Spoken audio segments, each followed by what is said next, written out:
Yo, would you mind coming in and just quickly asking the questions for me? Is that all right? Ready? So, question number 1. How do you know if you're truly going insane? Talking to yourself?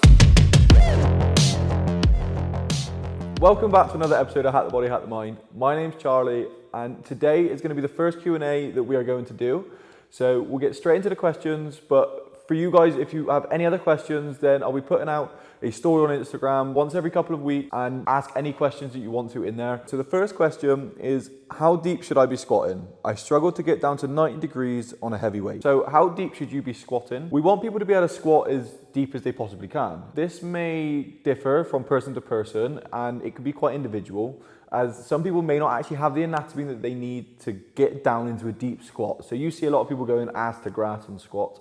Some people just genuinely can't do that. That can be from their hips. They don't have the anatomy that basically allows them to get that deep in a squat. A lot of times it's not that, and a lot of times it's just mobility. And what happens is, if we don't have mobility in our ankles or our hips, sometimes it travels up to our shoulders and our thoracic if we're going for like a barbell back squat, then we won't be able to get that deep in a squat. Mine is normally my ankles. So if your knees don't travel that far over your toes, that will be the factor that stops you going that deep. A lot of you should already know, but we'll dispel the myth again, that your knees can travel over your toes. As long as they track, and as long as they track your toes, you do it, and they're not caving in, you're gonna be quite safe when you do this, and they actually should travel over your toes. We don't wanna see this sitting back squat that a lot of people tend to do. We wanna kind of be in this situation where we're nice and upright with our body as we descend into this squat. And if we don't have the range of motion and our knees can't travel that far over our toes, then it has to come from our hips. You'll see a lot of people do a big hinge when they squat, and that is basically because they don't have the ankle mobility. So if you have the mobility, and you can do different tests to do that, and I'll put them out on my YouTube so you can see that. If you don't have the mobility, then you want to work on that before you squat to actually help you get down that low. So the question says, I struggle to get down to 90 degrees on a heavy weight. If you can do that with a bar on your back, 20 kg, 30 kg, 40 kg, so on. But then when you get to maybe your 3 rep max, your 5 rep max, or your 1 rep max, then you can't actually get that deep, then it's probably the fact that you don't actually have stability and control when you do that. You do have the mobility to get down into a deep enough squat. When you put weight on your back, it shouldn't really change anything. The difference is it may just be too heavy for you. The mobility issues are probably going to be the main thing. But if your mobility is perfect, then you probably just don't have the control and the stability when it comes to getting that low in a squat. So when it comes to squatting and when it comes to lifting heavy weights, do not sacrifice form for weight is basically what I say. Try not to let yourself be infatuated by the fact that you want to lift such a heavy weight. You want to big your chest up and have this bro thing going on. Don't do bro lifts. Keep the form perfect or as close to perfect as you can, and do not sacrifice form for weight. Question number 2 is fitness influencers. Positive or negative? It depends. So they could be quite positive. They'll be quite positive because why you follow someone is basically going to determine if they're good or bad, positive or negative, because it depends why you follow people. Now, if you follow people for the information they give out, then that's obviously going to be a good thing. But if you follow people maybe for the way they look, then that can be the negative part. There are a lot of influencers out there who post really good content, who are quite inspirational, who are quite good when it comes to giving out good information and helpful information. Yet there are a lot of influencers out there who are influencers because of the way they look. And the way they look may be down to genetics. And if the way they look is down to genetics, enhancements, filters, etc., then when it comes to you looking at them and wanting to basically obtain what they've got in their body, and maybe you even buy their fitness program, their fitness regime, which says get a butt looking like me, or get a butt looking like me, or have 6-pack abs in like 3 weeks, or whatever the bullshit programs they're trying to sell kind of say. And the thing is, if you're going to buy one of these programs, you're going to get let down because this person has good genetics, or this person may be born, like we all know the friend with big arms, or if you're a girl, you all know the friend who's like naturally got this hourglass physique. So the same goes for influencers. There's some influencers out there who are just born with it, which means that if you buy a program which they may help them to look a little bit better, that's going to be specific for them and not specific for you. So you always want to go and try and get a program which is specific for you, which is why online trainers and people like that are quite handy when it comes to things like that, because you can actually get a program which is specific for you and for your goals. I wouldn't necessarily say they were bad. They can be good, but be very picky on who you follow and start start to be aware of how it makes you feel when you go on Instagram and you see these people. Because if you look at them and they are making you feel like shit, like if you look at these people and then you start beating yourself up because you're sat down and you're looking at the rolls of fat that are there, then trust me, it's not a good thing. Try and follow the people that inspire you. Try and follow the people that you get good information out of. The next question is, how many days a week should I do spin? I do it twice, but I would like to increase it to 7. Bit of background, this person trains 5 to 6 days a week already.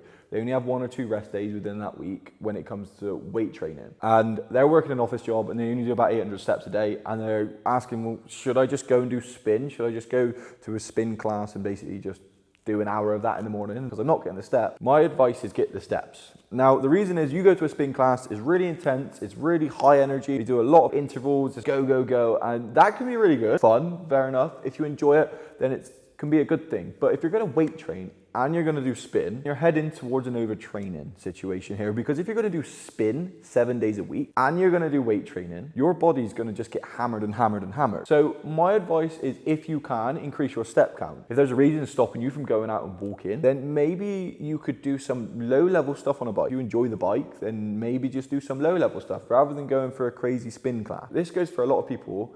And in this situation, less is more. So a less intense workout, i.e. a 10-minute walk or 3 to 5 10-minute walks throughout a day after you've eaten your meal, something like that, is a lot more low level. It can be quite calming. It's not as high energy and you're not gonna get this dopamine hit that you're probably kind of looking for. But what you will get is a lot lower level and a lot less effort, which has got to go in. Because the amount of effort and the amount of energy it takes to go to a spin class is probably going to push you towards the overtraining model, because you get to a point where you can't continue and you can't sustain that.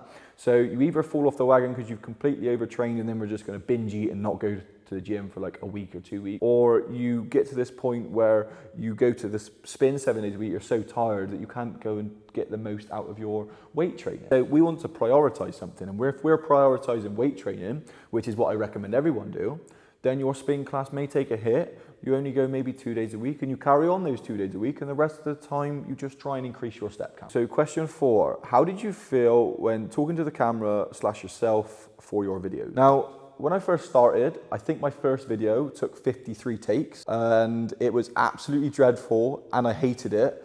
And I hated looking at the camera, so thanks for making it more awkward.